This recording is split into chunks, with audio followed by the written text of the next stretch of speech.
Welcome to Kenton's videos. Enjoy the video. You start now, power down, unplug, remove the needle and presser foot to expose the problem area. Clean the bobbin race, feed dogs, and throat plate thoroughly so lint or debris won't lift the thread. Once clean, inspect the shuttle and bobbin case for burrs and proper seating. Replace the needle with the correct industrial size and point type. Make sure thread path is clear and thread spool spins freely so tension testing in the next steps will be accurate. Now rethread the machine precisely, following the manufacturer's path.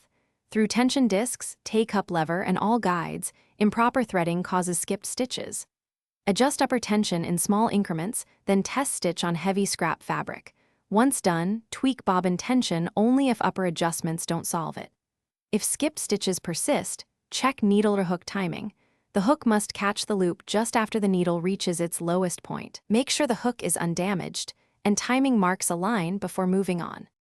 Finish by replacing any worn or damaged components, needle, bobbin case, or hook, because small defects cause the same symptoms as timing issues.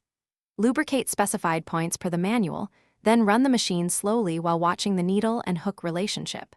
Confirm consistent stitch formation across a short sample. If skipping continues after these fixes, one key troubleshooting tip: verify timing precisely with a dial indicator or timing marks.